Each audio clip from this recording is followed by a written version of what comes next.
única manera por la cual el Perú ha vuelto a ser un narcoestado o una república narcomafiosa o narcocriminal ha sido porque Castillo, que fracasó, que falló, ¿no? Y ellos te dieron el contrabando interno y tomaron el control. O sea, los que perdieron la elección hoy tienen todo el poder, no solo del Congreso, sino del Ejecutivo, Tribunal Constitucional, Junta Nacional de Justicia, Defensoría del Pueblo, Ministerio Público. Prácticamente lo controlan todo, todo. Entonces, esto es totalitarismo narco o totalitarismo narcocriminal. Hay que llamarlo por su nombre. Totalitarismo narcocriminal. Totalitarismo criminal. No, es totalitarismo narcocriminal. Ese sería el... yo preferiría que lo uses en esa manera. De tal manera de que estamos con un totalitarismo, lo que se llama dictadura. Sí. ¿No? Claro, una dictadura, una narcodictadura parlamentaria. En términos jurídicos sería eso, ¿no? Porque hemos pasado de ser un país que era presidencialista o semipresidencialista a un país parlamentarista en términos constitucionales. Pero ¿quiénes son los que tienen el poder? 4 narcopartidos, más 4 organizaciones criminales, ¿no? Entonces, ¿quién manda en el Perú? En el Perú todavía, a nivel de este parlamento, todavía sigue mandando el narcotráfico. En segundo lugar, el oro ilegal. En tercer lugar, la corrupción, que permea todo. Es decir, la corrupción está en todos. Es como un barniz que está en todos los partidos. Entonces, más claro ni el agua. Esos no son para nada, aunque hablen de marxismo, aunque hablen de nacionalismo, aunque hablen de estatización, no son para nada ya del mundo de izquierda. Esos son criminales, es una organización criminal, punto. Fuerza Popular no es liberal ni neoliberal, nada, es la organización criminal más importante, narcopartido más importante del Perú. APP es el segundo narcopartido más importante del Perú. Podemos, el tercer narcopartido más importante del Perú. Y cuarto es Renovación Popular. Y luego van a aparecer otros como Progresemos. Ahora estoy analizando a Perú Moderno. Ahora estoy analizando a Avanza País, ¿no? Porque veo que hay financiamiento del narcotráfico ahí, que lo voy a ir a dar a conocer prontamente. Amigos, ¿qué tal? Una vez más aquí con un nuevo programa, pero en este caso para reflexionar de lo que pueda pasar en relación al señor José Gerí, que está metido en escándalos. Han dicho, en primer lugar, que hay 3 videos que hemos visto todos, pero resulta que van a aparecer mucho más videos. Pero para comprender mejor desde otro punto de vista de lo que podría pasar en el gobierno de Gerí, que está hoy sostenido por el Congreso mafioso, ¿qué es lo que podría pasar para evitar que sea censurado? Estamos con don Jaime Antesana para poder conversar y sobre todo entender de lo que podríamos, yo qué sé, poder ver, repetir de lo que pasó en el gobierno de Dina Boluarte. Don Jaime, bienvenido, muy buenas noches. Buenas noches, gracias por esta nueva entrevista. ¿Qué es lo que podríamos esperar de lo que pueda pasar en estos días, entendiendo que Gerí está hoy acorralado? Yo creo que desde el momento en que salió el primer video, y luego el segundo, y el tercero, que es un complemento del segundo, ¿no? El primero tenía que ver con el Chifa Gay, que finalmente es el nombre que ha quedado, ¿no? El Chifa Gay, porque el otro era el caramelo, los caramelos chinos, que después se incluyó los cuadros, y el tercero es simplemente una ampliación del segundo, ¿no? Yo lo que consideraba era que cuando Alianza para el Progreso dice renuncia inmediata, yo pensé que con esa decisión emitida en un comunicado de Alianza para el Progreso, el pacto narcomafioso iba a alinearse a esa posición. ¿no? Como ocurrió con la vacancia de Boluarte, ¿no? Cuando Porky dice, le baja el dedo a través también de un comunicado, ¿no?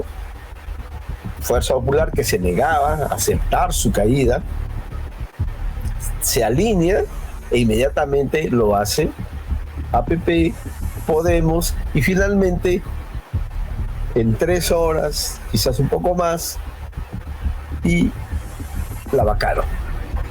Dejó Palacio. Todo eso fue muy rápido. Sí. Acá tenemos ya una cosa, una crónica ya más larga, ¿no? Y yo creo que ya terminó. Ya terminó con el pronunciamiento de Fuerza Popular, precisamente, ¿no? Quien definitivamente ha dicho de que no se va someter o sumar, ¿no? a un coro desestabilizadores siempre, de caviares o comunistas, y ahora los pseudo moralistas de la derecha. O sea que ella en este momento es el fiel de la balanza. Si ella decía vamos por la censura, se imponía la censura, ¿no? Y APP dejaba su indefinición y Podemos dejaba de ponerse como si nunca hubiera sido parte del pacto, de espaldas, claro, ¿no?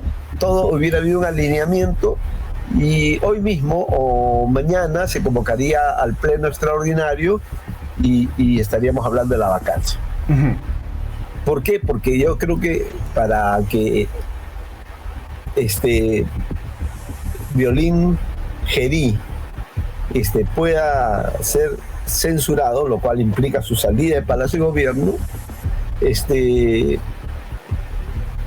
las cosas que ya se saben son suficientes para sacarlo. Claro. ¿Entiendes? Ese señor no merece un instante más estar en Palacio. Cuando dice que ya sabemos qué es, se refiere de que el señor Gerí se reunió con un empresario que no es cualquiera, sino que tiene contrato con el Estado. Claro, tiene varios contratos con el Estado, es un proveedor, es un contratista, ¿no? Y se presume, ¿no? Por un conjunto de datos, de hechos que se han ido engarzando, de que lo que se estaba negociando ahí era un negocio que tiene que ver con la compra de 8.000 cámaras de video, ¿no? Vigilancia para autobuses, servicio público, para ¿no? los buses, ¿no? Del sistema metropolitano y sus ramales, ¿no? Entonces, mira, incluso hubo dos mociones, sí, para poder censurar anular el IGB, ¿no? De Fuerza Popular. El negocio era entonces Gerí y Fuerza Popular. Por eso será que lo están protegiendo, porque eso involucraba a un congresista que ya había presentado la moción para exonerar del IGB, ¿no?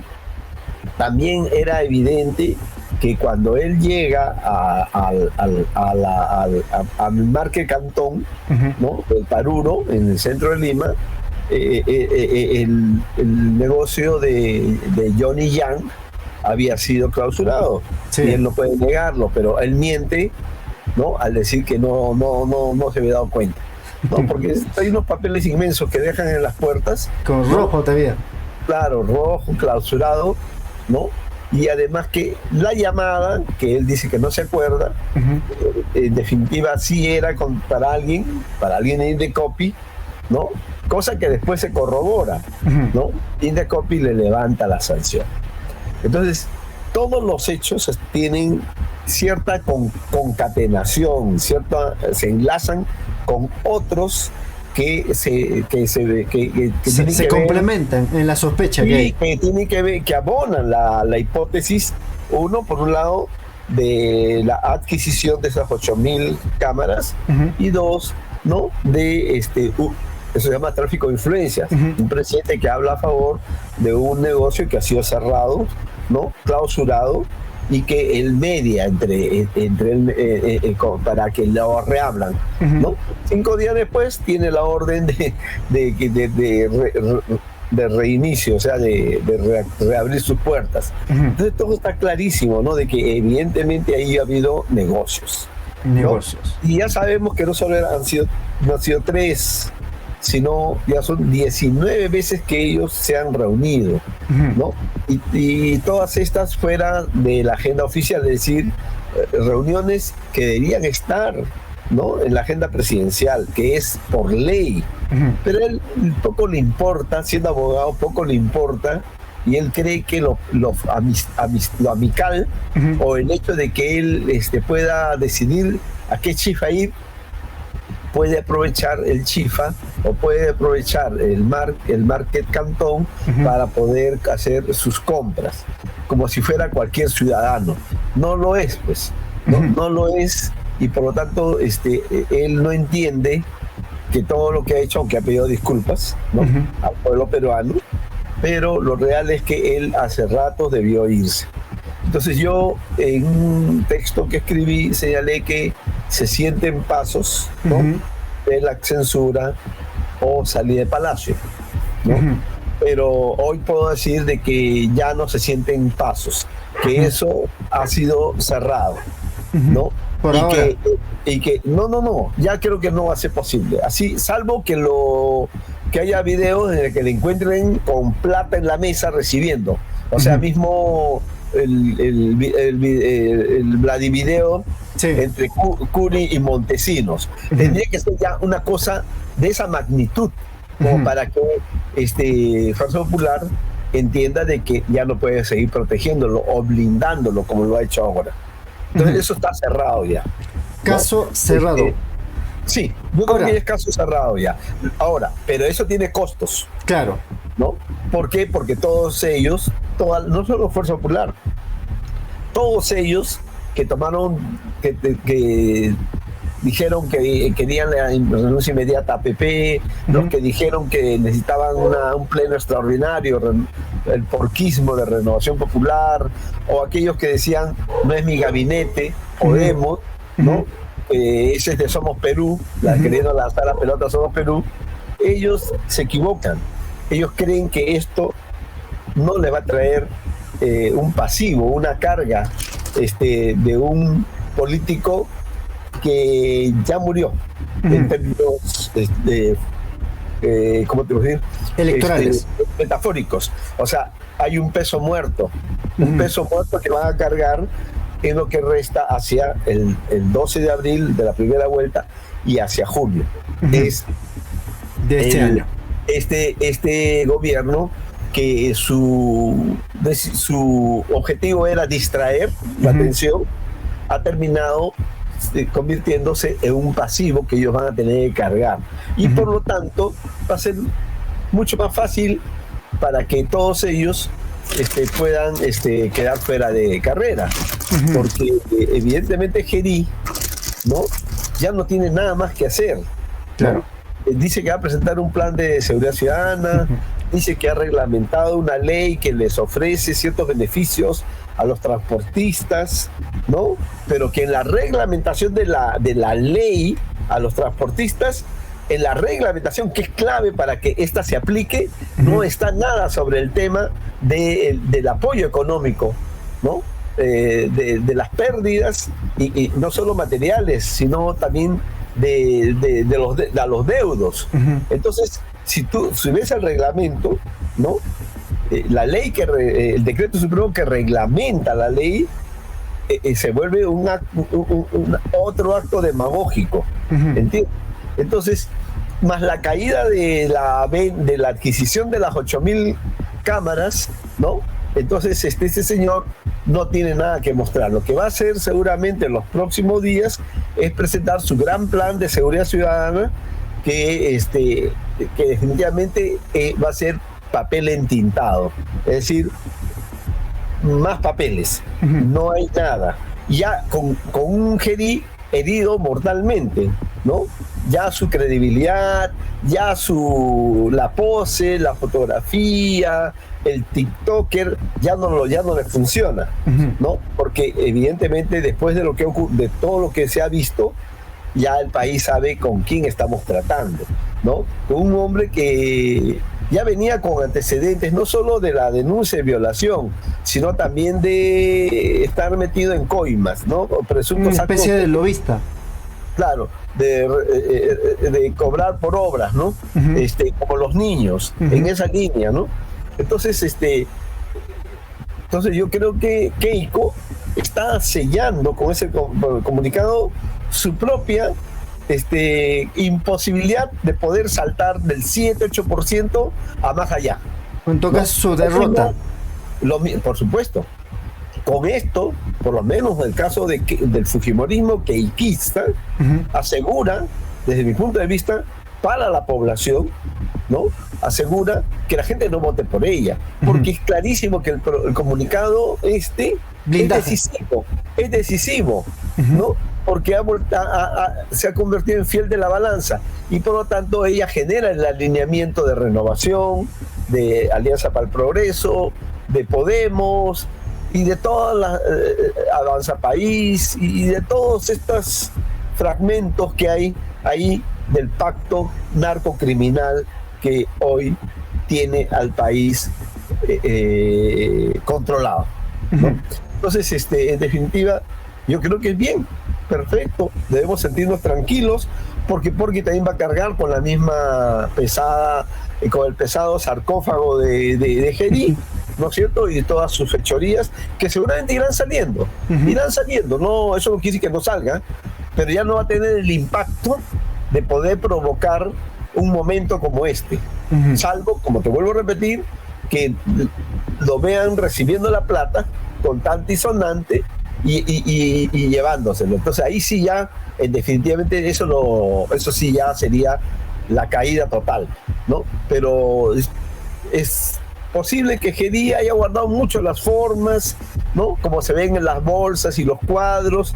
Parece que la plata va en las bolsas, ¿no? Eso es lo que yo me temo. Sospecho que la plata va en las bolsas, porque son coimisiones, ¿no? Son coimas, ¿no? Por algunas cosas que él le ha ayudado a este empresario y a otros, ¿no? Al maderero, Madre de Dios, y a otros que están metidos.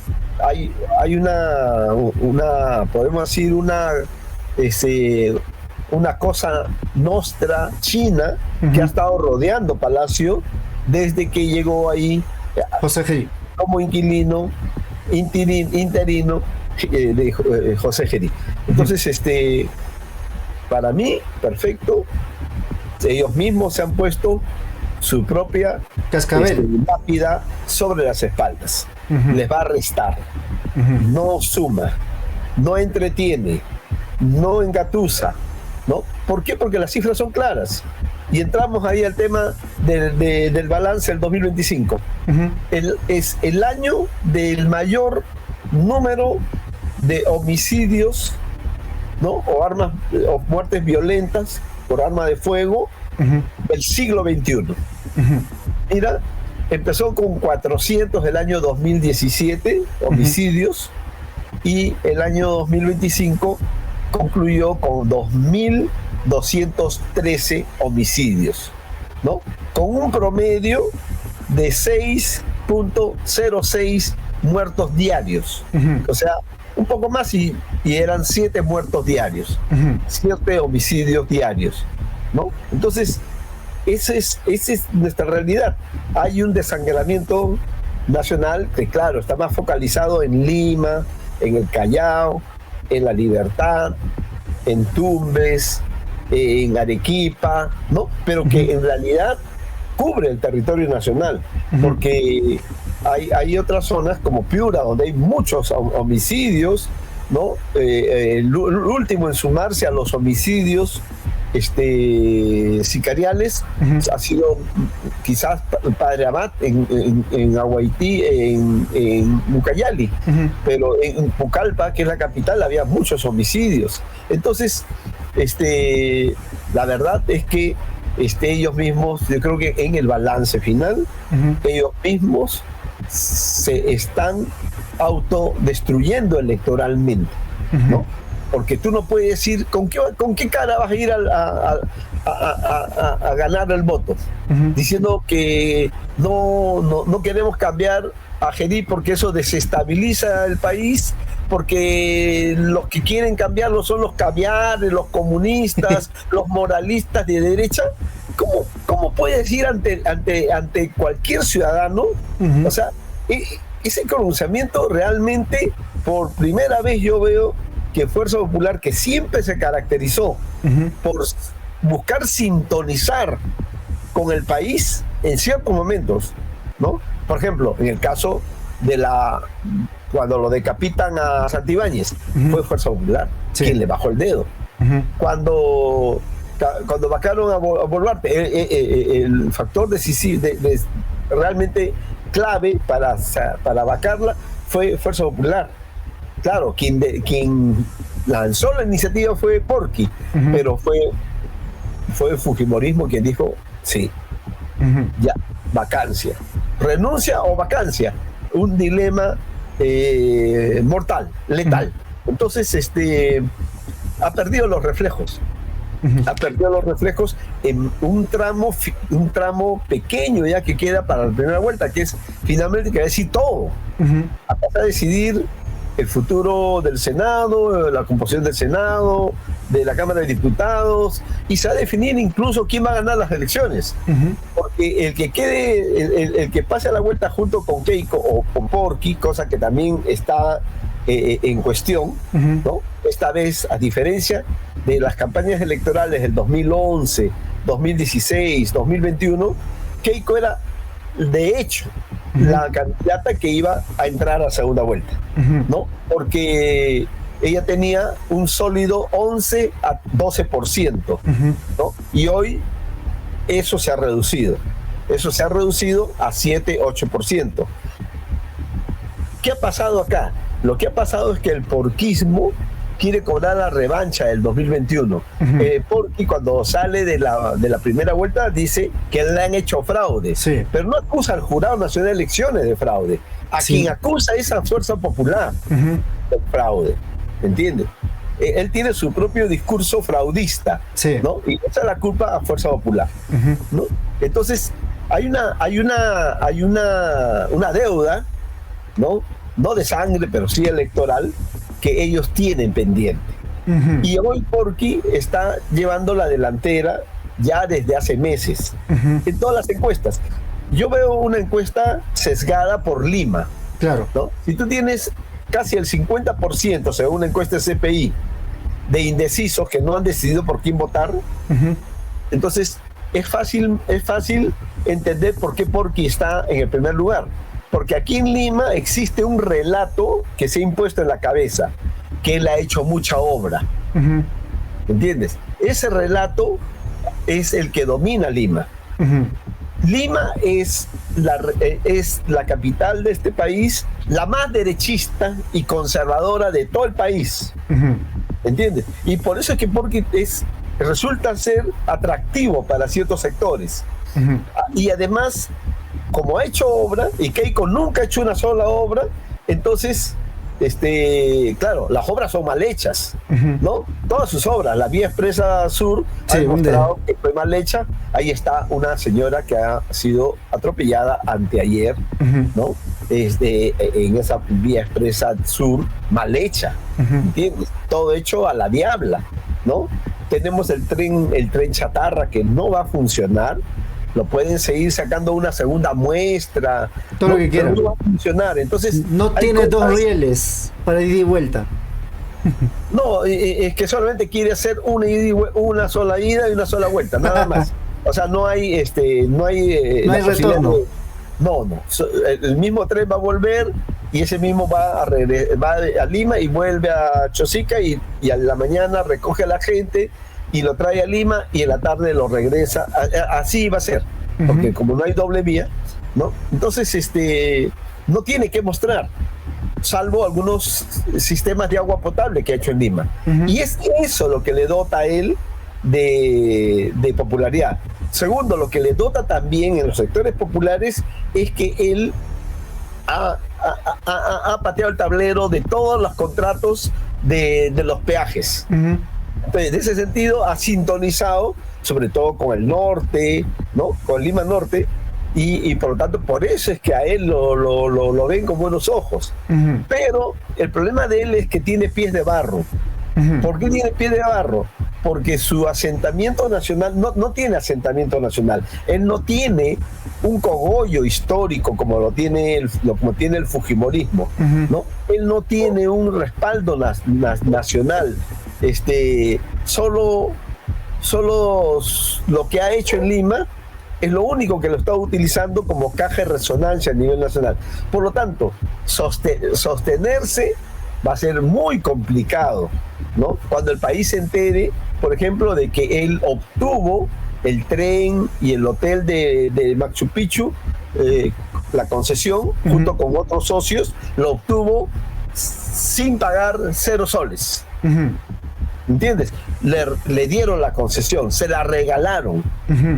¿Entiendes? Entonces, cuando la gente sepa eso con mayor seriedad, porque la gente le va a prestar más atención seguramente en el tramo final de la campaña o se está informando, eso va a ser muy importante. 2, cuando sepan que tiene una investigación por lavado de activos, el escándalo de Panama Papers, ¿no? Él ha lavado dinero y ha escondido su dinero en un paraíso fiscal como Panamá. ¿De dónde salió ese dinero? ¿De dónde salió ese dinero? ¿No? Del ferrocarril, de los trenes, del hotel de Machu Picchu. No, señor, eso no sale de ahí. Cuando la gente se entere que todos los bienes del sodalicio, que fue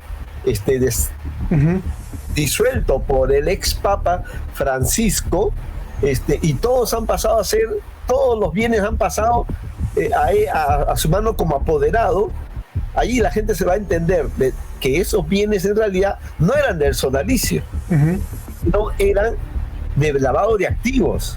¿Entiendes? Hay mucho por descubrir ahí, ¿no?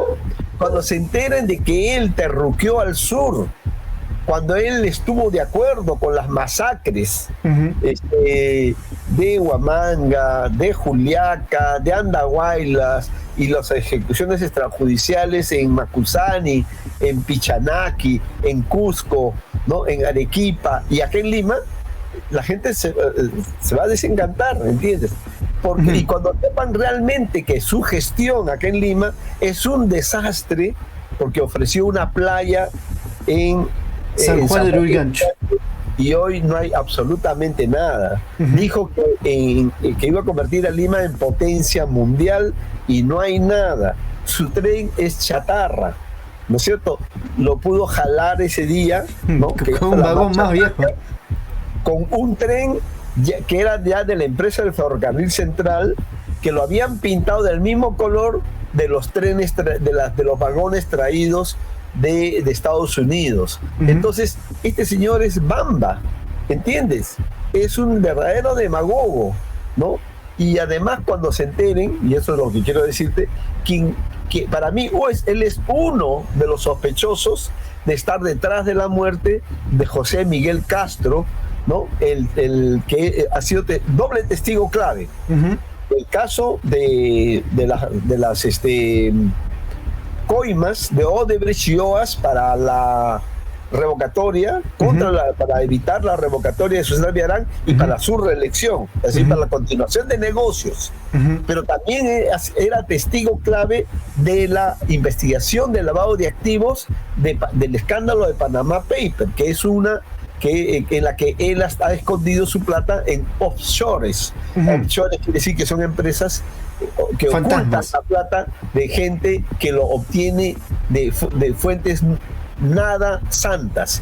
¿Entiendes? Entonces la gente tiene que saber del personaje. Por el momento lo ve un gordito, porky, ¿no es cierto? Grasoso, adiposo, ¿no?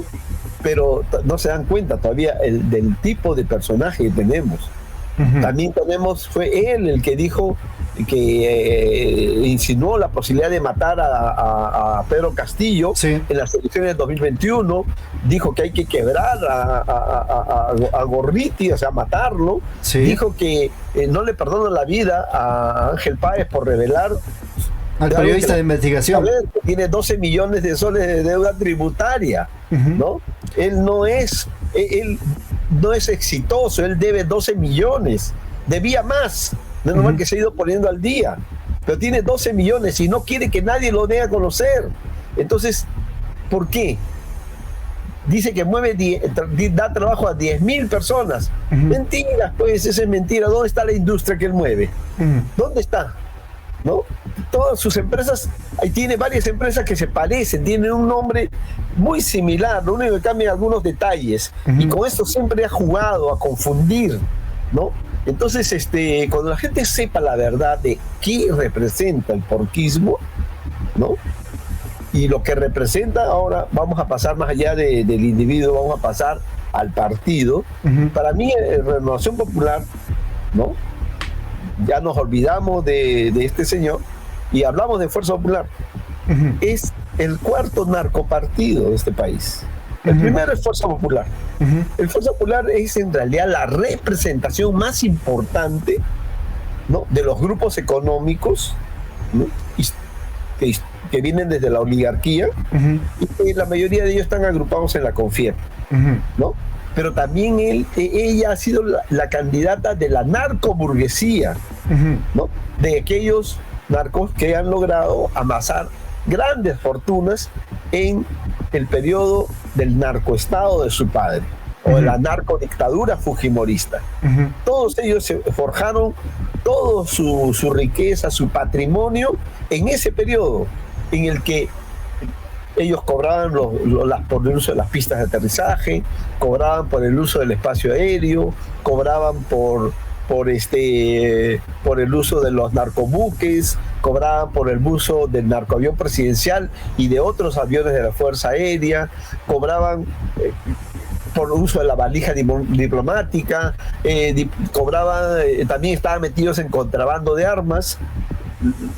Iban a enviar 50.000 fusiles jordanos a la FARC cuando era la mayor guerrilla colombiana, y cuando enviaron 10.000 cayó en manos de la inteligencia colombiana.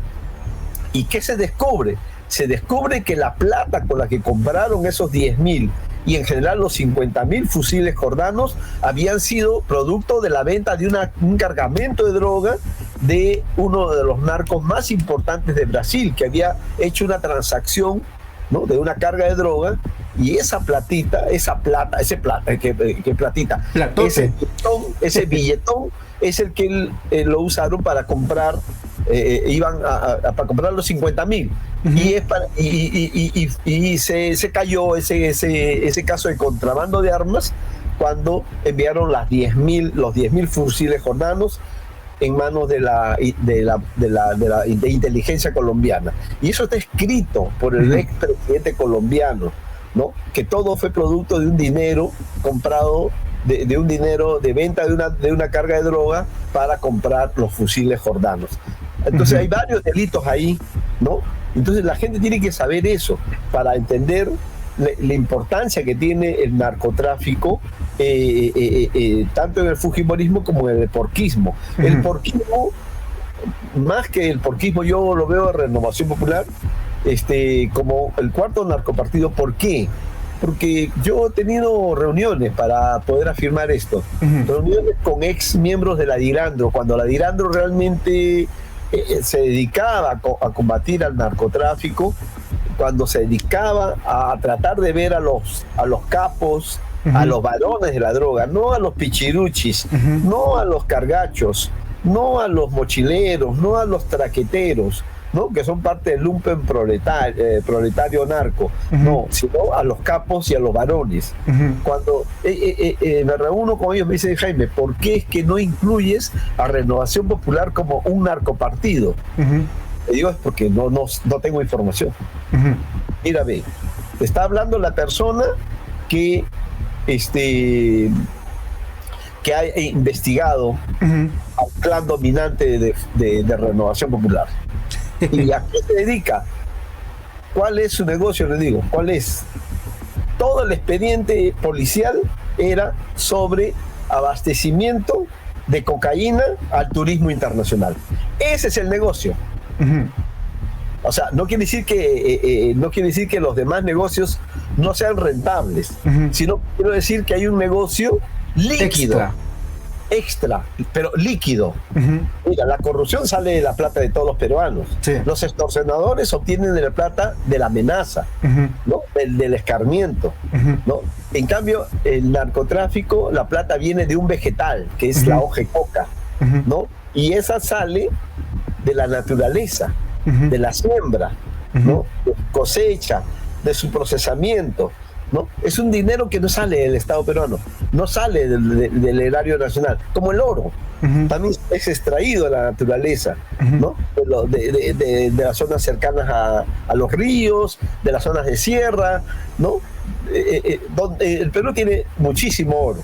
Entonces, estos dos no vienen del Estado peruano, no son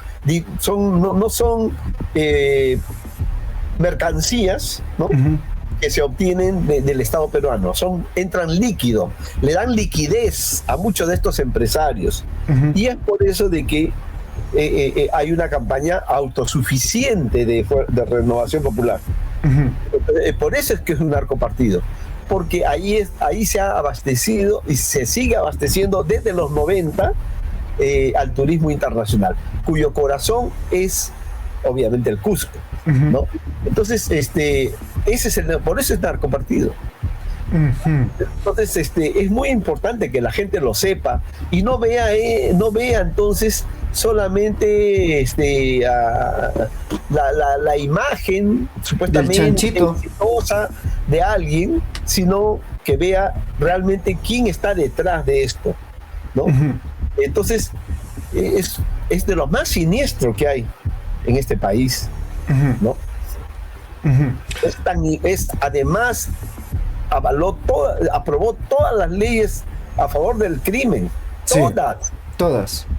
La Renovación Popular ha reconfigurado la Constitución, lo ha convertido en una Constitución del 2024, como lo dijo López, uno de los mejores constitucionalistas que tenemos, ¿no? O sea, ya no hay la Constitución del 93, esta ha sido totalmente reconfigurada, ¿no? Y es otra Constitución, y es una Constitución que da sentido a lo que yo sostengo, que el Perú hoy es una república narcocriminal, o lo que llamaríamos un narcoestado, ¿entiendes? ¿Por qué? Porque tiene un marco legal favorable al narcotráfico, favorable al oro ilegal, favorable a la extorsión, favorable al crimen, de personas, al tráfico de armas, al tráfico de madera, a la deforestación, a la pesca ilegal, en suma, a todo lo criminal que exista en este país. Entonces es una corresponsabilidad que el país tiene que saberlo, ¿entiendes? Y por eso creo que cuando escuche la gente esta explicación, va a entender con quién está, ¿no? No es alguien que pueda sostenerse en el tiempo con sinceridad. Y es por eso de que es importante que la gente entienda que la campaña por estos no me parece bien, pero también hay por otros nuevos que también no se deben votar. Por eso yo he escrito un artículo sobre Progresemos. Sí. ¿No? El perrito. Sí, claro. Y donde yo sostengo que es el nuevo narcopartido. ¿No? Dentro de los nuevos es uno de los nuevos. ¿No? El dueño es un narco ganadero del altiplano. ¿Ya? Llegó al Congreso vía Perú Libre. Luego se hizo ministro. Luego pasó cuando Perú Libre implosiona el día 7 de diciembre de 2022, cuando Castillo fracasa en su intento de golpe, ¿no? Que se queda como un intentona, y hay el contragolpe del Congreso. Ahí implosiona Perú Libre, la mayoría de ellos vota por la vacancia, y hay otros, y entre ellos está este dueño de este Progresemos, y él entonces se ve obligado a migrar, y migra primero, ¿no?, al bloque magisterial, luego migró a Podemos. Yo pensé que ahí era su hábitat natural, porque Podemos es un narcopartido. Es un partido que nace directamente de la droga, como Progresemos, ¿no? Nace directamente de la droga, de la pasta, de la cocaína. Solo que el narco ganadero mueve su ganado mejorado, mucho, ultra mejorado, al puerto del Callao. Y el otro se movía desde Tocachi, me refiero a los gángsters de la política, que amasaron fortuna y crearon un imperio de universidades y centros de estudios, ¿no? Desde Tocache, con un negocio de fachada, en los 80, ¿no? Entonces, todos han nacido de la droga, del narcotráfico, del mundo criminal, de un mundo en el que todo ese dinero está manchado por sangre, ¿entiendes? Entonces, tiene que entenderse esto, porque hay partidos, entonces, nuevos, que están haciéndose pasar como nuevos, como si realmente no tuvieran nada que ver con el narcotráfico, con el oro ilegal, con la corrupción, ¿no? Con la trata de personas, y cuando en realidad vienen financiados por estas economías. Entonces, Progresemos es uno de ellos, aparte que lleva pues a un personaje que en su juventud fue detenido varias veces, ¿no? Con droga, incluido su familia, ¿no? Sin embargo, después ya se cambia de nombre y ahora está yendo al Senado. Entonces, narcopartido neto, ¿entiendes? Ni las listas oficiales que están sacando ahorita de gente con antecedentes de tráfico de drogas, de corrupción, de no pagar los alimentos de sus hijos, no salen porque no son conocidos. Entonces, yo como me he dedicado tanto tiempo a la narcopolítica, ¿no? Mi primera denuncia salió en agosto del 2013 con 7 nombres de varios partidos, entre ellos Fuerza Popular, Gana Perú, Solidaridad, etcétera, ¿no? Entonces, yo conozco al narcotráfico y sé de que es el que está más en la política que incluso el oro ilegal. El oro ilegal recién está ganando peso en la alta política. ¿Por qué te digo? Vamos a ver cifras. El oro ilegal movía 3.900 millones de dólares, la cifra más conocida, hasta el segundo semestre, hasta el primer semestre del 2023, hace 2 años. Claro. 2 años y meses ya. 3.900 millones de dólares. Pasó ahí a 8.000 millones de dólares. Al 2023-24 a 10.000 millones de dólares. Algo pasó, vamos a retomar la conexión. Algo pasó, vamos a esperar. Vamos a esperar. Sí, bueno. Se desconectó. Sí, nos está hablando entonces, de las cifras. El peso del oro en la economía y en la política, ¿no? Si bien esto arranca de inicio del siglo, pero tiene un primer hito, el 2011, donde el precio del oro se disparó. Sí. Pero el principal metal de aquel entonces, que explicó nuestro crecimiento del 2002 hasta el 2013, era el cobre. Pero el oro lo es ahora. El oro lo es, pero principalmente del 2023 al 2000 hasta la fecha. ¿Por qué? Porque pasó, como te vuelvo a repetir, de mover 3.900 millones de dólares hasta el segundo semestre del 2023 ahora a la fecha, a la actualidad, a 14.000 millones de dólares. La onza de oro está entre 6.400 a 6.500 dólares la onza.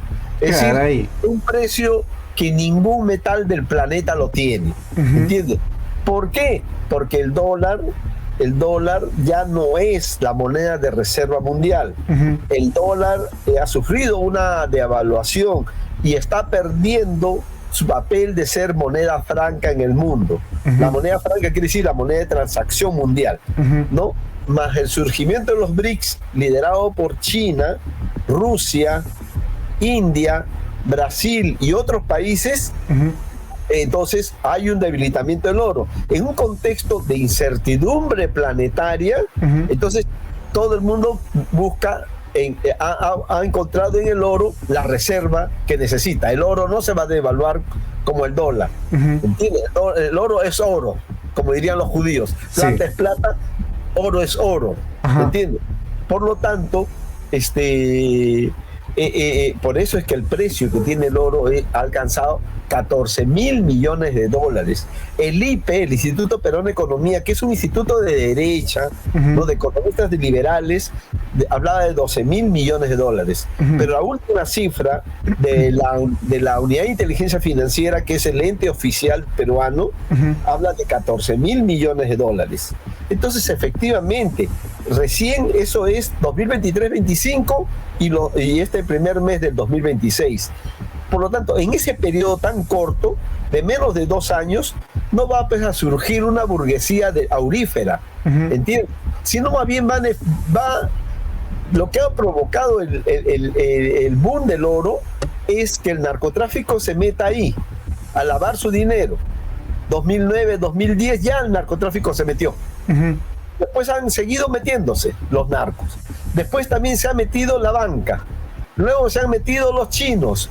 Luego se han metido todo tipo de especímenes, como este último que se ha convertido dueño de Panamericana Televisión. ¿No? Mucha gente que el 2021 compró una concesión a 10.000 soles y más, ahora es dueño de un canal de televisión. ¿No? Y se ha comprado otro, que es el PBO, que era de Philly Butter.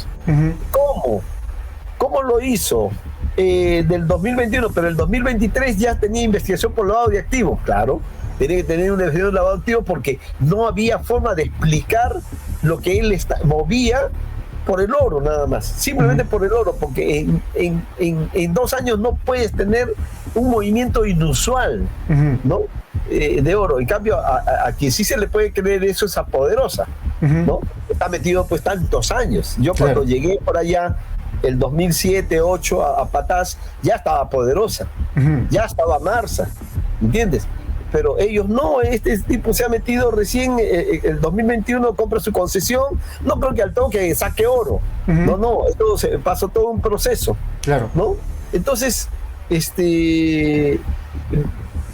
para mí hay muy sospechoso su crecimiento vertiginoso, ¿no? Yo creo que mi teoría es que mucha plata del narcotráfico se ha metido al oro. Mucha plata de la banca se ha metido al oro. Todo se ha metido al oro. Todos. Los agroexportadores también se están metiendo al oro. Todos. Mire, cuando el narcotráfico salía en pesca, todo el empresariado se metió a la pesca. ¿Para qué? Para que en la harina de pesca, o en el pescado, o en los mariscos, saquen la droga. Cuando vino el boom de la agroexportación, todos los narcos, gran parte de los narcos, migraron a la exportación, a los arándanos, a las paltas, a los mangos, ¿no? A los bananos, ¿entiendes? Espárragos. Y también espárragos. Entonces, era el boom, hasta ahora sigue siendo el boom, pero mucho más negocio hoy es meter tu plata al oro. Mucha gente del pueblo, mucha gente popular está metiendo su plata en compra y venta de oro.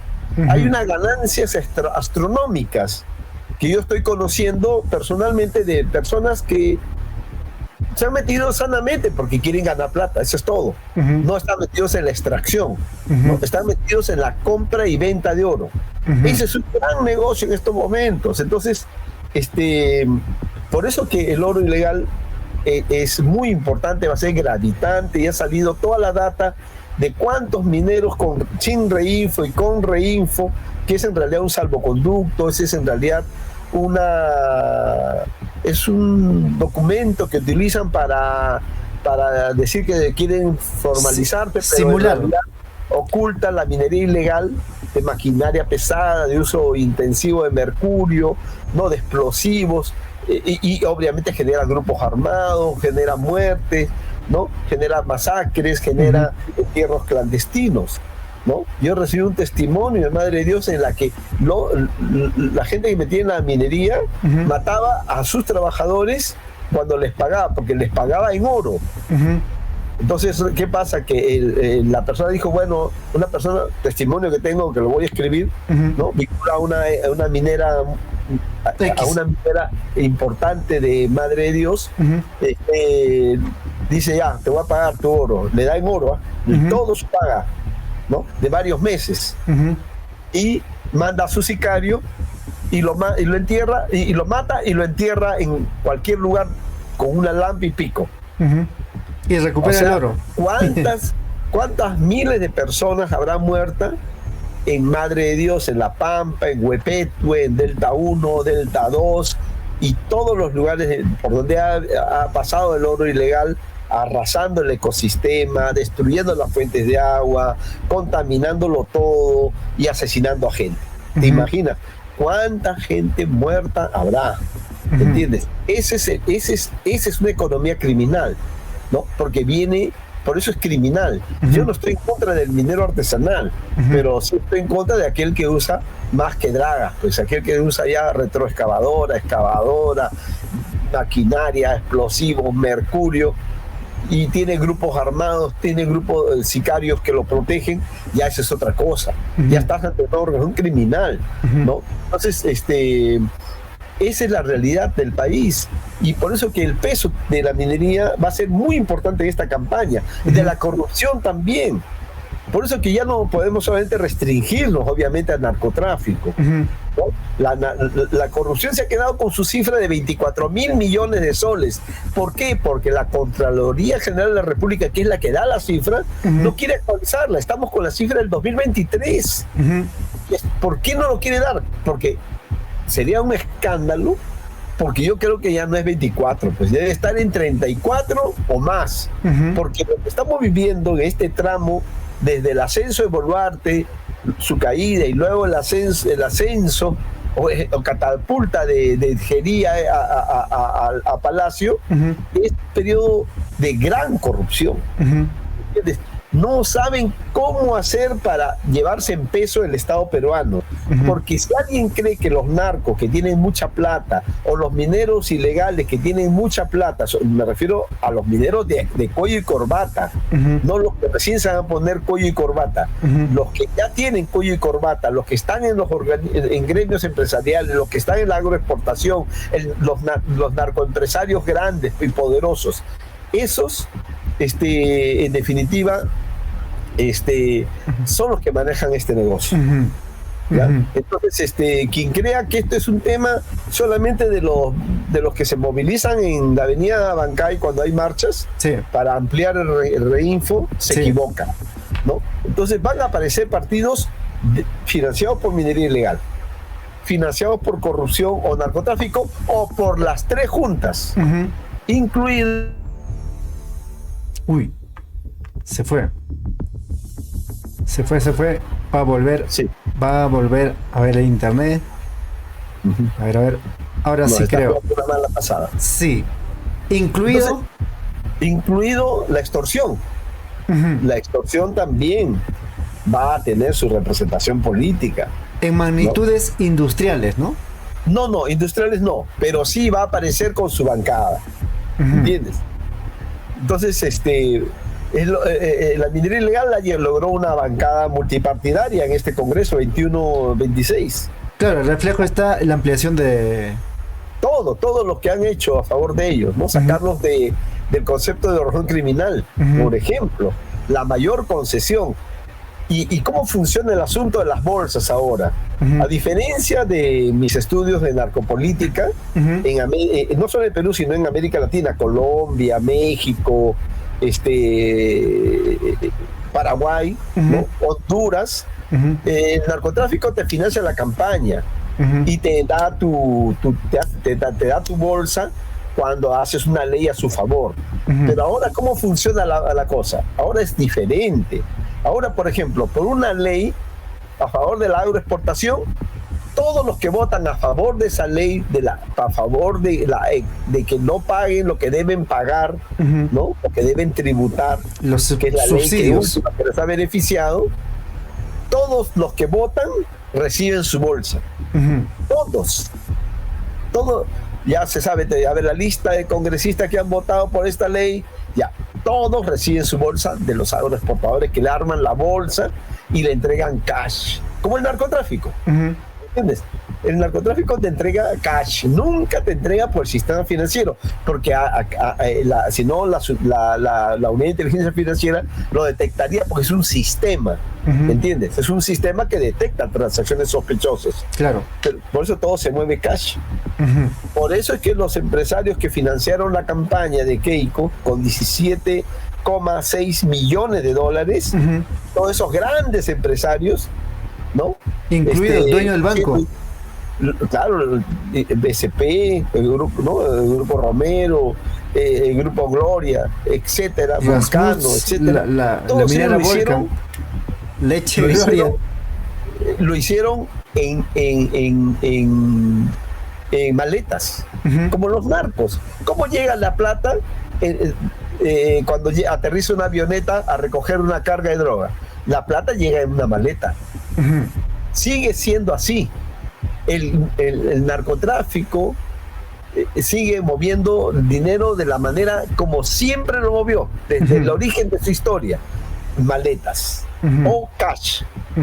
Entonces, la mayor parte de estos se mueve así, en ese negocio. En cambio, el oro ilegal, al no estar dentro de la organización criminal,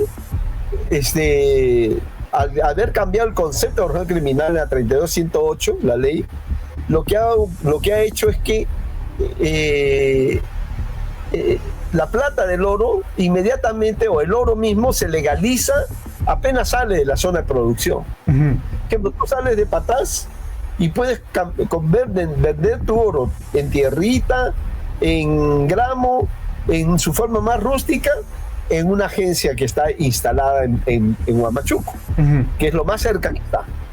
Ahí mismo te lo compras, tú vendes tu oro. Pero si quieres venderlo un poquito más a un precio mayor, te vas a Trujillo y ahí hay agencias por doquier que compran oro. Ya había antes, desde el 2009 ya había, en Mazuco, en Puerto Maldonado, pero ahora es lo que más abunda. Y hay por todos lados estas agencias, ¿no? Entonces el oro se legaliza inmediatamente. O sea, se lava, entra al sistema inmediatamente. Esa es la diferencia con la cocaína. Claro. Que no puedes tú incorporar inmediatamente. Tiene que salir fuera y volver traducido. En dinero, en bolsas, en maletas. ¿Entiendes? Esa es la manera que opera el narcotráfico. El oro no, porque el oro lo legalizan inmediatamente. Por eso que todo el mundo está creciendo. Claro. Todos los que están en el oro crecen. Y pues tiene partidos. Sí creo, es un partido que viene del oro ilegal y del oro formal. ¿No? Entonces uno se da cuenta claramente que qué partido es. ¿No? Claro, el candidato parece un hombre decente y no, seguramente lo es decente. Pero la plata, ¿de dónde viene? ¿No? Progresemos, no todos los de Progresemos son narcos, por supuesto. Claro. Pero bien, el financista es la un estructura narco. del partido lo sostiene. Claro, no, el dueño. Y algunos miembros, algunos candidatos claves, porque el objetivo de ellos no es ganar. No va a ganar. El objetivo es meter uno al Senado o dos a diputados, o sea, tener sus alfiles para después juntarse, ¿no? Y hacer lo que han hecho ahora, ¿no? Entonces, claro. Entonces, por eso es que yo voy a publicar poco a poco, hasta rematar con un cuadro de qué partidos, ya no por estos no, porque ya todo el mundo sabe que Fuerza Popular es un narcopartido, APP también, eso viene desde su origen, ¿no? Uy, otra vez. Podemos también. Podemos. Tenemos, ahora a ver, hay que ver con los dedos. Hay que ver a los nuevos. Claro. Hay que ver a los nuevos que se están, que aparecen como si fuera lo nuevo, pero no es nuevo. Además, todo el financiamiento ha corrido por cuenta de ellos, ¿no? Hay partidos que han sido financiados y han utilizado la maquinaria de la falsificación de firmas, ¿no? Como la que lidera Marisol Pérez Tello, ¿no? Ese partido, la mayoría ha usado la máquina, ¿no? Ha contratado una máquina de falsificación, pero hay algunos que son totalmente de falsificación y por tanto has tenido que pagar esa falsificación. A los falsificadores tienes que pagarle. Entonces, todo eso ya es criminal, pues, ¿no? Ya no es totalmente delictivo. Desde origen. ¿No? Entonces, en suma, yo veo que la campaña, que ya estamos entrando a una recta muy importante, al final va a terminar con un dilema. O la patria, ¿no? O el crimen. O el Perú o los criminales. Ese es el dilema. No se trata de caviares, derecha, izquierda, centro. No. O salvamos al Perú, lo salvamos a la patria, ¿no? O ganan los criminales. Ese es el dilema que tenemos en estas próximas elecciones. No hay otro. El que mejor logre capitalizar eso que para mí ya es un elemento clave de la campaña, va a ganar. Ese va a ganar, ¿no? Ahora, pero si hay ambigüedad, si no hay claridad, si no tienes una posición clara contra la delincuencia, el mundo criminal o las mafias narcocriminales que están en el poder, que han controlado el Tribunal Constitucional, que controlan el Consejo, la Junta Nacional de Justicia, que controlan la Defensoría del Pueblo, que controlan la Contraloría General de la República, que controlan el Congreso, controlan al títere que está hoy en Palacio, ¿no? A Pajerín. Entonces no hemos entendido absolutamente nada de lo que está pasando en el Perú. Ahora, de acuerdo a su perspectiva, tal vez a vuelo de pájaro, seguramente otro día lo ampliaremos, ¿a qué personajes o candidatos lo ves como alternativa para enfrentar a lo que hemos visto con certera claridad, que ya conocemos incluso por estos no, pero la alternativa cuál es? Digamos, que usted lo puede ver desde ahora. Ya. Primero te digo algunas certezas. De la extrema derecha criminal, porque no habla de ideología, no habla de doctrina, ¿no? Solo de negocios. ¿Ya? Y orden, seguridad, pena de muerte, caviares, terrucos, ¿no? Terruquea. De ese lado, uno de ellos va a estar en la segunda vuelta. ¿Entre quiénes está? Entre Porky y la señora K. ¿Ya? Ellos van a pelear ese espacio. Están peleando ese espacio, ¿no? Quien estaba terciando ahí es Álvarez, pero Álvarez ha sido un cómico de cabecera del fujimorismo, ¿no? Que él dice que lo hizo por el bien del país, por luchar contra el terrorismo. Eso no se lo va a creer nadie, pero hay que ser sinceros en estos momentos con el país. Él era el demoledor vía su sátira, vía su comicidad de los personajes que eran incómodos al régimen, incómodos, críticos a la narcodictadura fujimorista, ¿no? Así que él lo hizo por dinero, por dinero que recibía del SIN, su buen sobre, ¿entiendes? Así que yo creo que él se va a caer fácilmente. Además que ese partido, ¿no?, es de un personaje que tuvo un tránsito por la municipalidad de Huaraz, en Ancash, que tiene cantidad de expedientes de corrupción. ¿Ya? O sea, su símbolo era el maíz, le llamaban el maicito. Claro. ¿Ya? Como dice el viejo dicho, dime con quién andas. Pero por supuesto, todo el mundo sabe de quién estamos hablando, el dueño de ese partido, porque el cómico Álvarez no es el dueño del partido, él es el invitado, él es el candidato invitado, dice que él ha puesto como condición llamar a los mejores. Todo el mundo habla lo mismo. Sí. Todo el mundo habla lo mismo, ¿ya? pero él es un topo, pues, un topo del fujimorismo. Él debe ser más honesto. Yo no voy a entrar a otros terrenos, yo solamente voy a entrar al terreno que todos vimos, todos los que tenemos algo más de 35 años, han visto su papel, ¿no? Claro, la nueva generación no.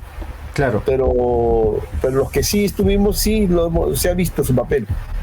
Ahora, hay algo más en ese partido del Maicito. Yo he descubierto que varios de sus militantes cayeron con droga en Huaraz. Hay que tener en cuenta lo siguiente, de que Huaraz, Ancash, en general, como departamento o región, es de tránsito de la droga del Alto Guayaga. Sí, de Tocache, ¿no? De Uchiza, del Bajo Guayaga, ¿no? Donde está hoy fuerte el narcotráfico. Entonces, militantes del dueño del partido del Maíz, que ahora es dueño del partido de Álvarez, han caído con droga. En su momento lo voy a sacar, ¿no? Porque es el momento en que hay que volverlo hay que refrescar la memoria de la gente con documentos, con pruebas fehacientes de que entonces es un partido que tiene como origen la corrupción y el tráfico de drogas, ¿no? Que nadie se haga los arcángeles, los santos, porque no existe eso, ¿ya? Entonces, por ahí yo veo entonces de que la cosa es que ese va a caer, ¿no? Pero la pugna entonces del lado de la ultraderecha que se ha vuelto al crimen, ¿no? Porque esos no son neoliberales, no se definen como liberales, no tienen ideología. Si tú los escuchas, no hay nada de ideología. No hay nada de doctrina, no hay visión de país, simplemente ofrecimientos, ¿no? Entonces, lo que llamamos demagogia. Del otro lado, no, de la izquierda propiamente del país, lo que algunos llaman ultraizquierda. Centro para la izquierda. Venceremos y juntos por el pueblo, juntos por el país, no le veo posibilidades, ¿no? Lo que yo veo es que va a salir, que las opciones que podían haber salido era de un buen centro derecha, ¿no? Pero un centro derecha limpio, ¿no?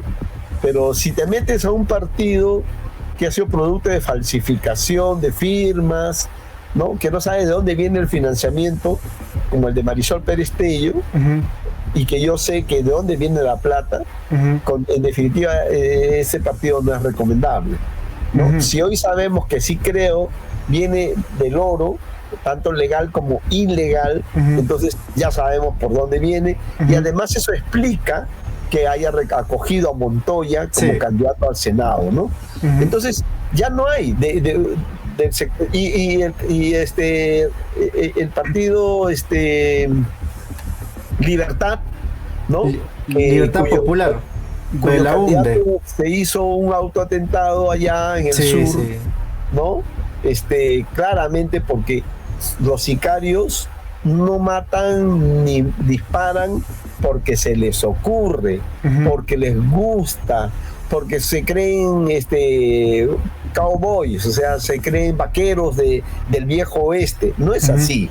Un sicario, hay ataque sicarial, cuando hay un ataque sicarial es que eso expresa un problema de negocios, es decir, una pugna por negocios.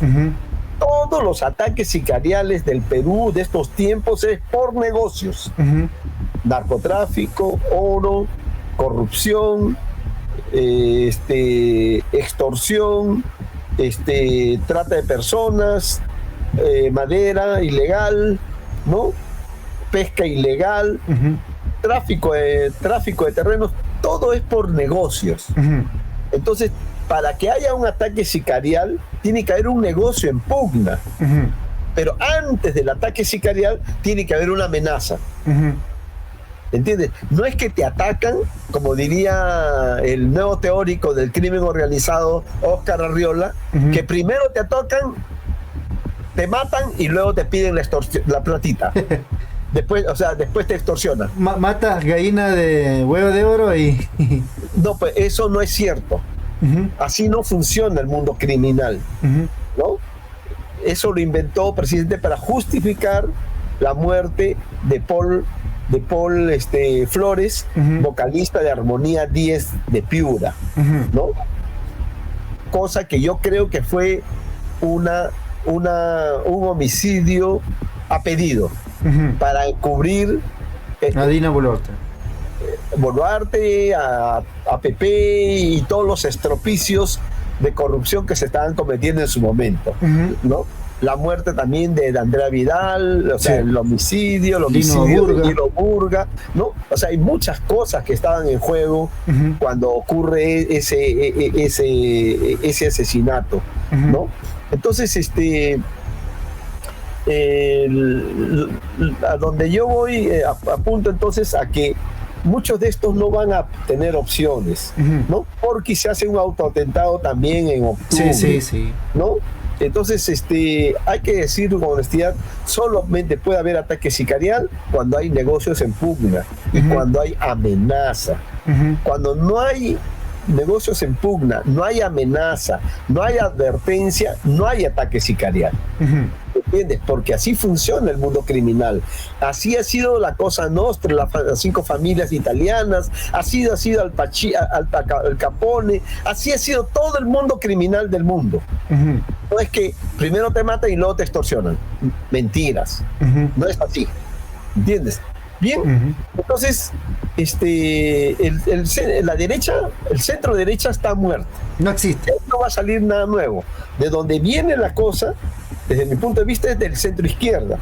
Y ahí yo veo a varios, ¿no? Veo por un lado a Mario Vizcarra, ¿no? Quien con lo que le está ocurriendo a su hermano, no solo porque está con prisión de condenado, sino porque ha tenido un fallo renal y ha perdido un riñón, y todo lo que han hecho, las 3 inhabilitaciones, etcétera. O sea, lo han martirizado, lo han hecho, le han dado esa capacidad de en 12. Por eso su hermano llegó hasta 8. Sí. Mario se empieza a caer cuando dijo que va a indultar a Dina y no sé qué más. Cometió ciertos mensajes equivocados, ¿no? Ya los ha corregido, él mismo lo ha rectificado, pero tardíamente, ¿no? Y ese sector estuvo siendo capitalizado por López Chao, ¿no?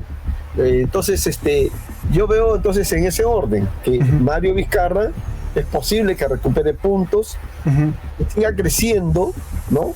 Paulatinamente, López Chao, pero también está creciendo, ¿no? Como una opción, porque la gente está tratando de seleccionar a su candidato que se enfrente a las mafias, se enfrente a la narcocriminalidad expresada en la coalición que legisla y gobierna este país.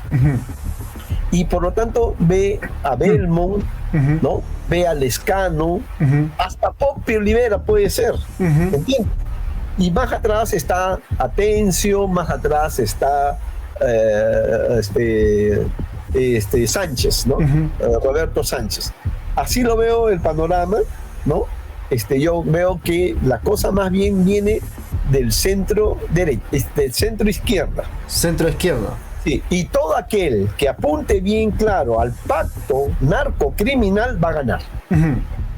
¿Por qué? Porque considero de que va a llegar el momento, a medida que esta campaña entre con todo, sobre todo en las redes sociales, porque la pelea ya el 2016 fue en las redes sociales. Sí. La campaña del 2021 fue en las redes sociales. Y esta no va a ser la excepción. En el mundo entero las campañas son ahora en las redes sociales. Entonces, cuando el país llegue a la conclusión, o sea, ese 90-95% que rechaza a la coalición del pacto narcomafioso que gobierna, que tiene el control hoy en el país, entonces el dilema va a ser o el Perú o los criminales.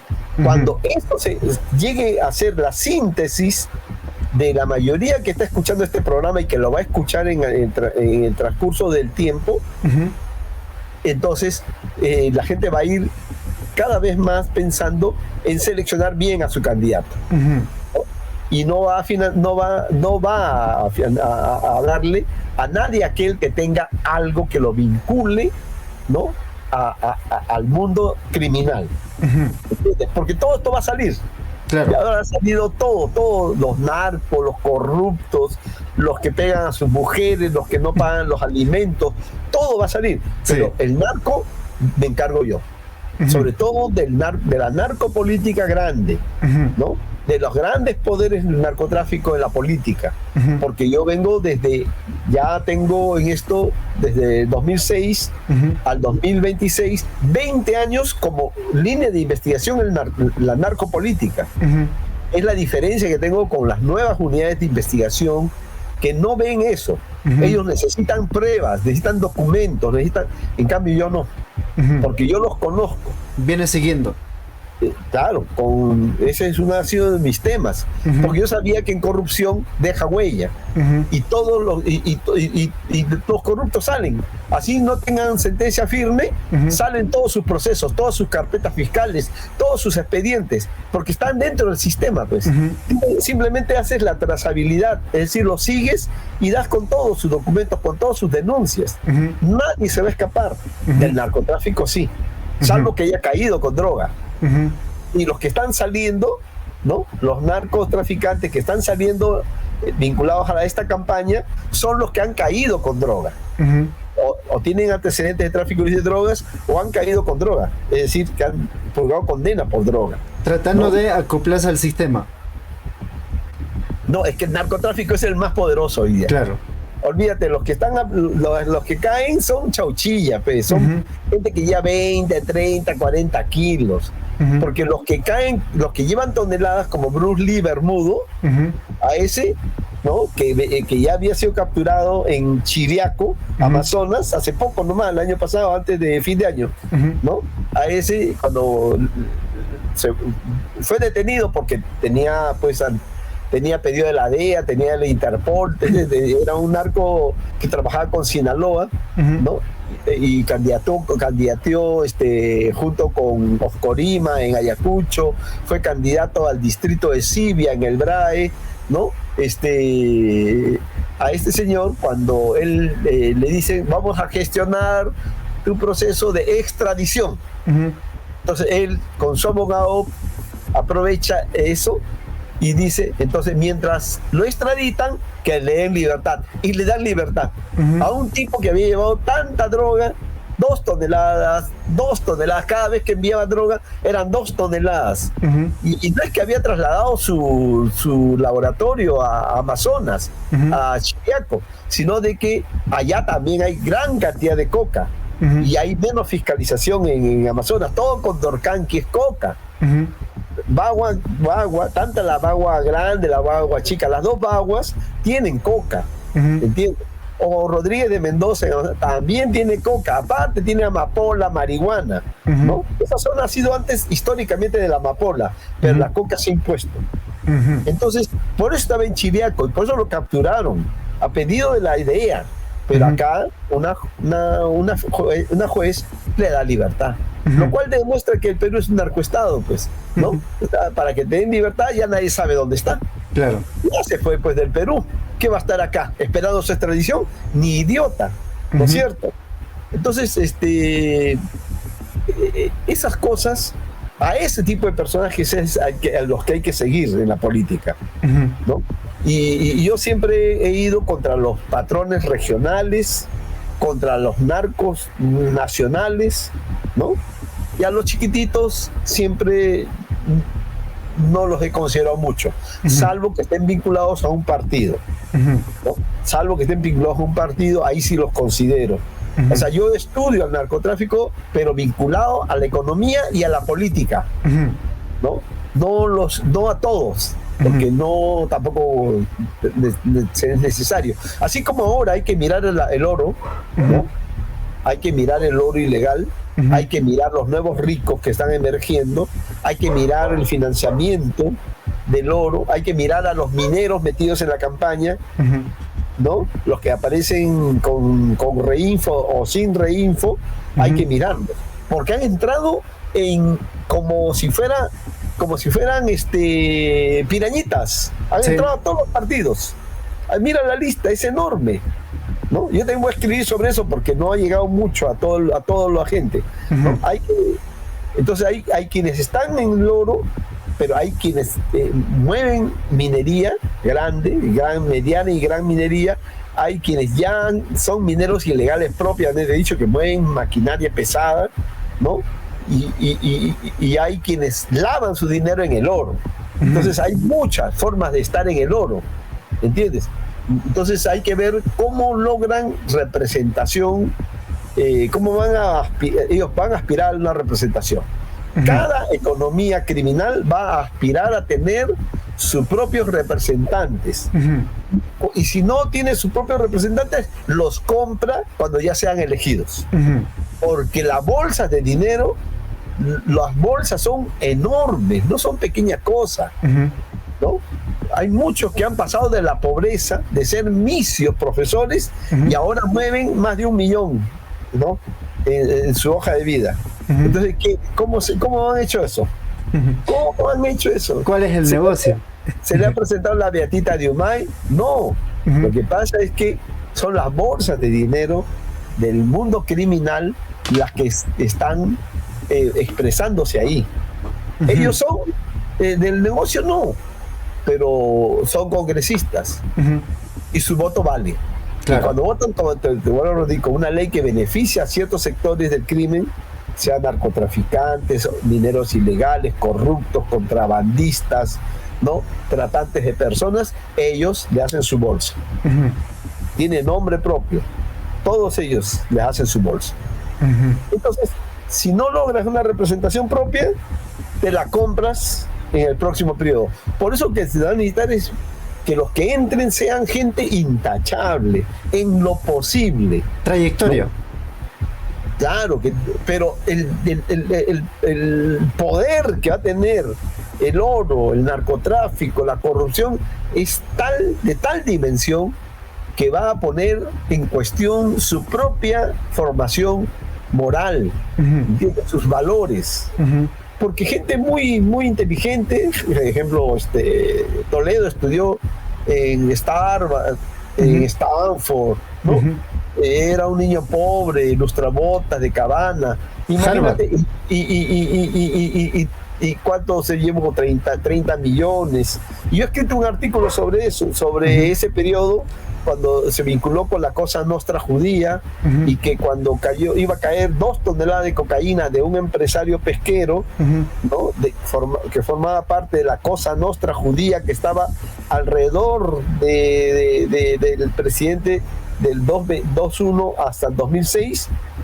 Lo que dijo este presidente es: aborten esa operación, aborten esa operación.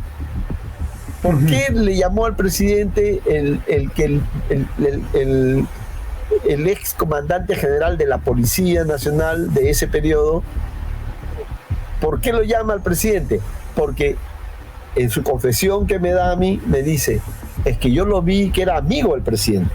Entonces me vi obligado a llamar al presidente para decirle que teníamos ya estábamos a punto de entrar a una embarcación pesquera que pertenecía a ese empresario pesquero, ¿no? Y que habían 2 toneladas ahí ya, y ya lo habían logrado acondicionar, y estaba por salir, por arrancar. ¿Y qué dijo el presidente de este periodo? ¡Aborten esa operación, carajo! Y se acabó. Eso es dinero. ¿Entiendes? Eso no es algo gratuito. Entonces, el narcotráfico se puede haber caído en narcoestado fujimorista, pero se acomodó con Toledo, después se acomodó con Ollantumala, con García, los narcoindultos, las conmutaciones de pena, luego se acomodó con Humala, que ofrecía cambios, ¿no? Transformar el país. También ahí tuvo como asesor al abogado de los Sánchez Paredes. Era su asesor principal, ¿no? Y fue el gobierno de Humala el que de pronto, como mago, ¿no?, bajó la coca de 62.500 hectáreas a 43.000. O sea, desapareció 20.000. Lo hizo polvo, hizo magia, lo desapareció. Dice que apunta a la erradicación. Si fuera cierto, Colombia pues estaría sin narcotráfico. Pues.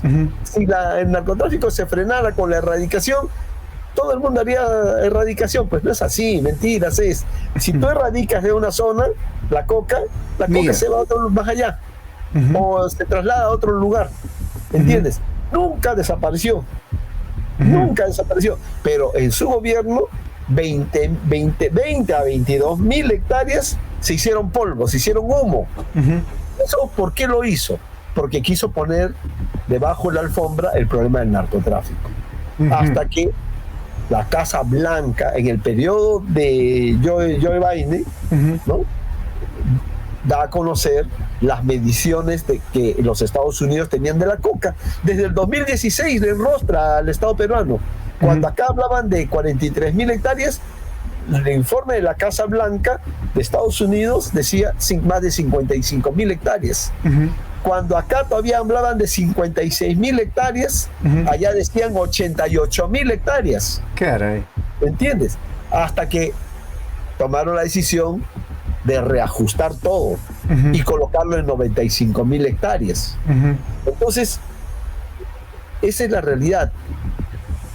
El gobierno de Humala fue uno de los gobiernos pro-narco. No es narco propiamente, sino pro-narco. Su asesor fue el abogado más importante de uno de los casos emblemáticos hasta ahora, emblemáticos de lavado de activos y narcotráfico del Perú. ¿El caso relacionado a Brujas de Cachiche? No. Es el caso de los Sánchez Paredes. Eso no tiene nada que ver con de una parte del clan Sánchez Paredes, por supuesto. Claro. Ese ha sido abogado, era abogado de los Sánchez Paredes y fue asesor principal de cabecera de Ollanta Humala. El narcotráfico está ahí, ha estado ahí siempre en el poder. Nunca se fue de Palacio. Nunca. Y volvió con Castillo, con el asesor que le puso APP, ¿no?, cuando lo apoyó por un periodo desde el Congreso. ¿Quién es Jaico? Nunca se fue. Carlos Jaico. Bueno, solo sé que es Jaico. Claro. Bueno, entonces el narcotráfico siempre le ha gustado estar alrededor de los presidentes, siempre le ha gustado tener la bendición palaciega. Nunca se fue. Desde el 80, en que Carlos Lambert le financió la campaña a Acción Popular. Perdón, fue Mosca Loca el que financió la campaña de Acción Popular.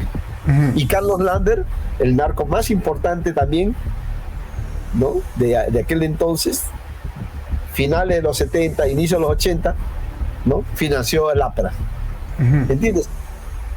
Esto es parte de la historia de este país. Entonces mucha gente cree que lo que estamos viviendo hoy es producto del año 2016. Equivocados. Esto es la consumación, la culminación de un largo proceso histórico del crimen organizado en el Perú. Que empezó, obviamente, el crimen organizado antes era considerado narcotráfico, contrabando y trata de blancas, lo que hoy se llama trata de personas. Este era crimen organizado. Corrupción no se consideraba crimen organizado. Ahora sí. Entonces, históricamente ha sido así. Y desde el 80, en que los narcos... Ahora sí, logramos conectarnos. Otra vez.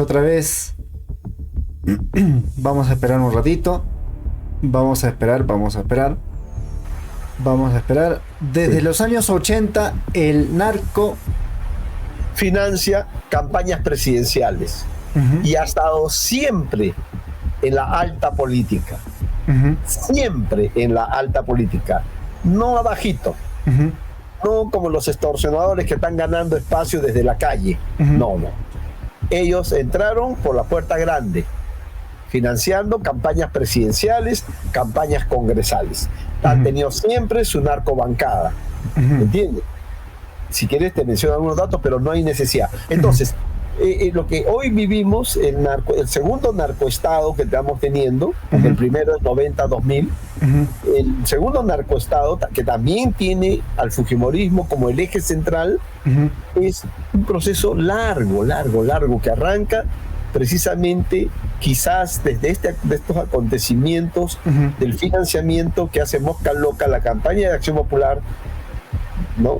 Y Carlos Lambert a la campaña de Lapra, cuyo candidato era Armando Villanueva del Campo. Entonces, ¿por qué? Porque ahí llegan a la alta política, ¿no? El caso de muy famoso del año 1985, que era Villacoca, vinculó al ministro del Interior, al ex ministro del Interior Perkovich, con el caso Villacoca. ¿Quién era Villacoca? De El Padrino. El Padrino. Así teníamos ya un padrino, no necesariamente tienes que ver la saga El Padrino, claro, de Vito Corleone para decir que nosotros no hemos tenido un padrino. Se llamaba Reinaldo Rodríguez López, alias El Padrino. Ese era dueño de Villacoca.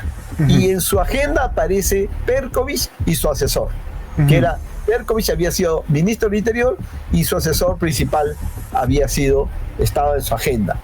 Todos los narcos han estado siempre con protección política y policial. Siempre.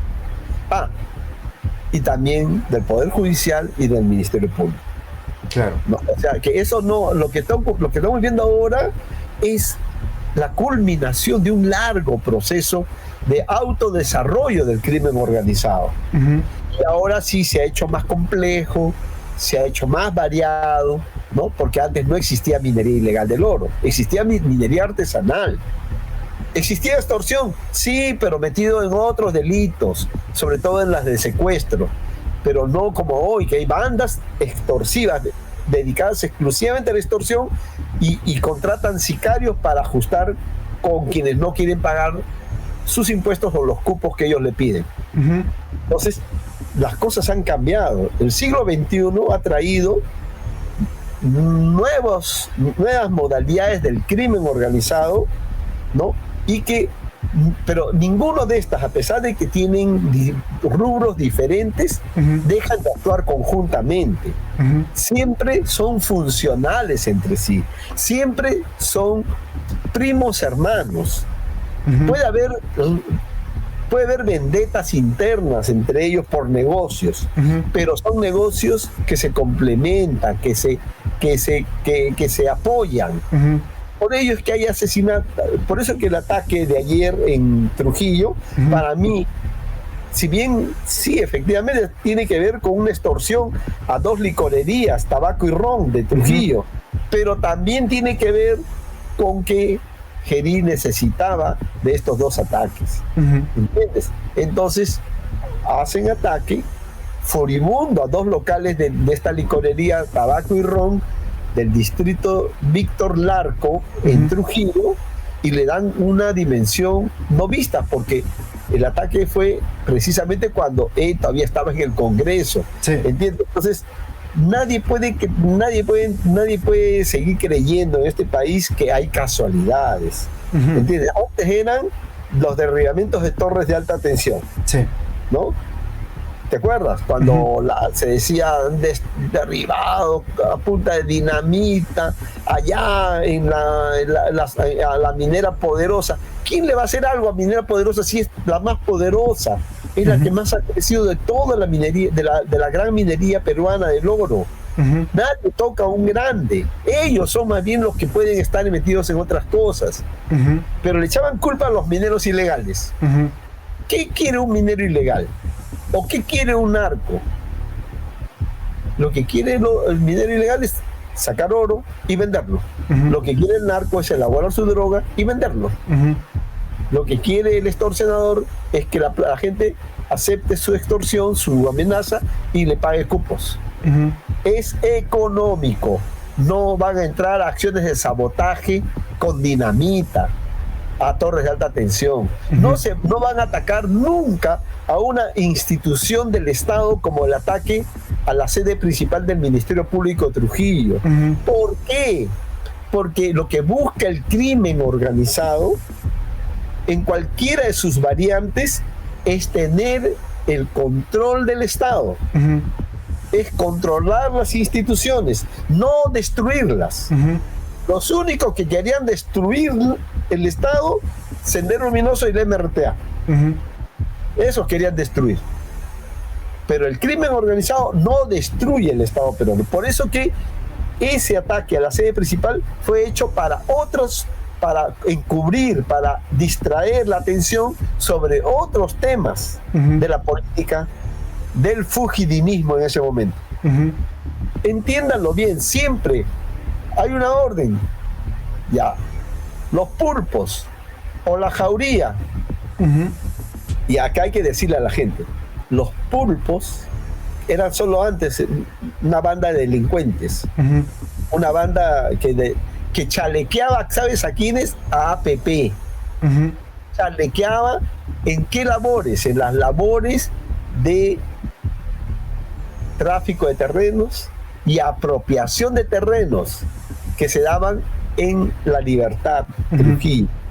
¿Entiendes? Ellos eran sus chalecos, eran sus chupes. Y hoy, que han crecido, siguen siendo, no sus chupes, no sus chalecos, sino que ya tienen un negocio que ha logrado salir fuera del Perú. Porque están en Chile, están en Ecuador y también en Argentina. Entonces ya han adquirido carta de ciudadanía, pero son amigos pues de los APP, ¿entiendes? Son amigos. Entonces, siempre antes un extorsionador, un delincuente común, un secuestrador se cuadraba ante un narco. Como el mismo monstruo dice, estoy en un negocio mucho más grande. ¿A qué se refería? A que ya estaba por empezar a traficar cocaína a Brasil, por la salida de Perú, Bolivia, Paraguay. Por eso él decía... Uy, ¿qué pasó? ¿Otra vez? Sí, por eso el monstruo decía, ya estoy en un negocio de otras ligas, ¿no? Ya estoy en otro level. No lo dijo así con esa palabra, pero él ya decía, estoy en otras cosas más grandes, ¿no? ¿Por qué? Porque el extorsionador, el sicario, el secuestrador, el raquetero, ¿no? Y todos esos tipos de delincuentes de baja estofa admiran, respetan y no chocan con el narco. El narco es la matriz más importante del crimen organizado en el Perú. Lo es en Ecuador, donde gobierna el narcotráfico. Lo es en Honduras, donde ha ganado un candidato de la ultraderecha muy vinculado a un narco que Donald Trump ha indultado. Hernández, que metió 400 toneladas de cocaína a Estados Unidos, pero dijo que Joe Biden lo metió a la cárcel, como si Joe Biden decidiera sobre la Corte Suprema de Estados Unidos. Está loco, pues, ¿no? Entonces, ese es el asunto, de que el narcotráfico está en toda la región. Es más, en Bélgica se habla de narcoestado. En los Países Bajos, que antes se llamaba Holanda, también se habla de narcoestado. En España, acabo de leer La Nación, el diario La Nación, dice el riesgo de que el narcotráfico llegue en las próximas elecciones en España al Congreso, y por qué no decirlo al gobierno. ¿Por qué? Porque es uno de los países de mayor consumo, es puerto de entrada a Europa, entran toneladas de cocaína, ¿no? Aparte que hay laboratorios allá ya propiamente de anfetaminas, ¿entiendes? De sintéticos. Allá mismo, ya eso no necesita hoja de coca, no se necesita nada de eso es puro laboratorio, ¿entiendes? Entonces, el narcotráfico es una amenaza, pero no como Donald Trump lo ve, como narcoterrorismo. Por eso no estoy de acuerdo con eso. Porque hay narcos que mueven su negocio, pero no hacen terror. Terrorismo es terror, hacer terror, sea por objetivos ideológicos, sea por objetivos religiosos, o también sea por objetivos como Pablo Escobar para evitar la extradición. Del 82 hasta prácticamente el día de su muerte, en diciembre del 93. Hizo terrorismo, metió coches bombas, mató ministros, mató candidatos presidenciales, ¿no? Ese es terror. Se llama narcoterror. Pero acá en el Perú no le puedes decir narcoterrorista porque el concepto narcoterrorista surge en Colombia, cuando se produce la alianza de la FARC y el Ejército de Liberación Nacional con el narcotráfico. Pero la FARC y el ELN inicialmente se aliaron al narcotráfico para recibir platita y financiar sus objetivos ideológicos y políticos. La FARC ya está plantada. La disidencia FARC la disidencia ha entrado a meterse solamente al negocio. Hay puro negocio, trasladar cocaína. Igual ha ocurrido con el ELN, que nunca entró a La Paz. Intentó con Santos, ha intentado también con la propuesta de paz total de Petro en Colombia, de entrar a un proceso de paz. Pero el negocio es tan redondo. El negocio es tan redondo porque ellos mueven toneladas de cocaína. ¿Entiendes? Y por lo tanto, el negocio acaba con la ideología. Todo lo que decían antes. Cuando ya tú estás en el mundo criminal, tu partido es el crimen. Ya no es la izquierda. Perú Libre, por ejemplo, su partido es el crimen. O sea, ellos son criminales, ya no son ideológicamente, como ellos dicen, marxistas, leninistas, marieteguistas, serronistas. No, ese es cuentazo. Su partido es el crimen. Su partido es la delincuencia. ¿Entiendes? No hay término medio, Timoteo, que lo entiendan todos los que escuchan este programa. Bueno, claro ejemplo está, digamos, sentarse junto a Fuerza Popular en la mesa directiva, ¿no? Pero por supuesto, ellos son los que decían, yo propongo esa ley. ¿Acaso la elaboraban? Había otra mente que trabajaba los proyectos de ley, ¿no?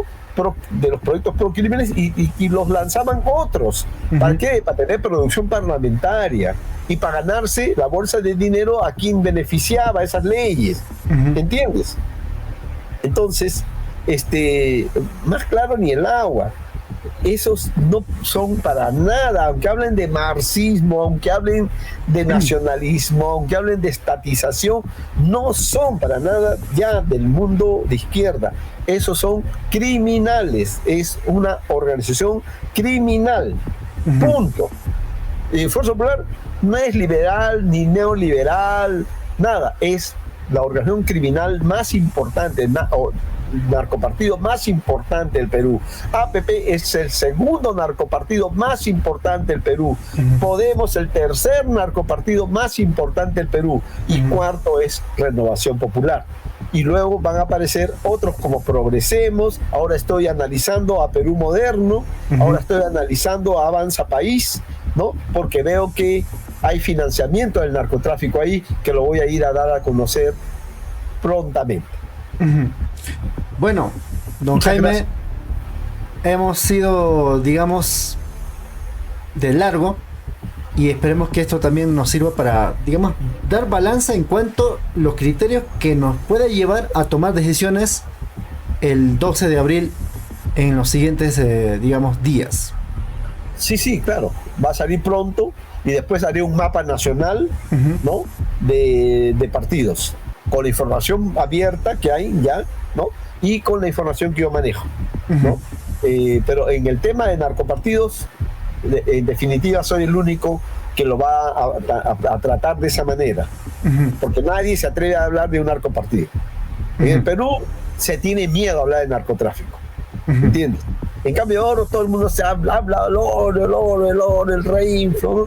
Todo el mundo habla de la extorsión, pero a ver qué habla de narcotráfico.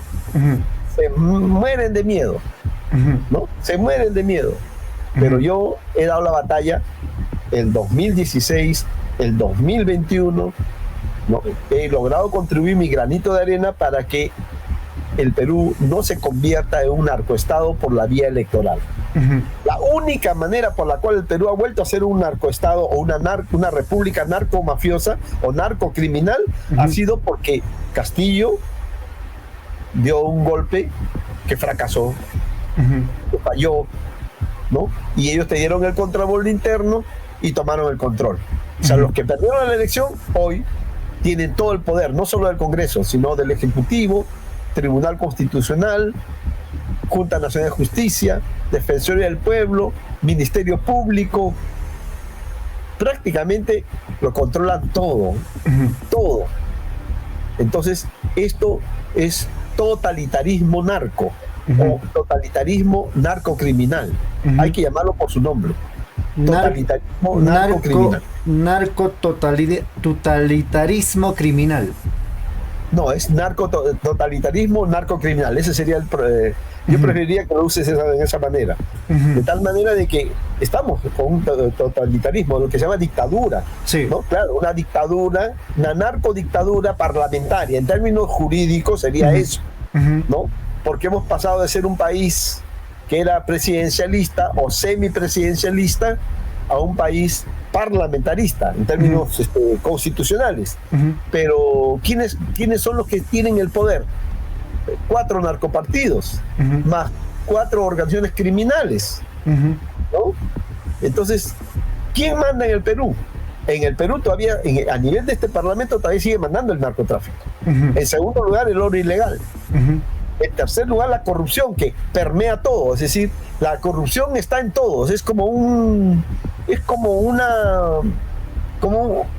barniz que está en todos los partidos, ¿no? O sea, la corrupción es tan importante porque es estructural, viene desde el inicio de la República. ¿Por qué cree que Bolívar en 1824 propuso una norma que la pena de muerte a los corruptos? Porque vio que los peruanos eran muy corruptos, pues. ¿Entiendes? Eso viene desde del nacimiento de la República, ¿no? Entonces, él dijo pena de muerte para los corruptos, ¿no? Pero porque vio que éramos muy corruptos, ¿no? Demasiado corruptos. Entonces es estructural. Pero hoy, aparte de ser estructural, es un poder que ha evolucionado. Es un poder económico, un poder fáctico. Tiene tanta plata, ¿no? Que puede... la plata de la corrupción puede financiar campañas. Y por eso que se mezcla corrupción, narcotráfico, oro ilegal y plata del mundo de la extorsión o de la trata de personas.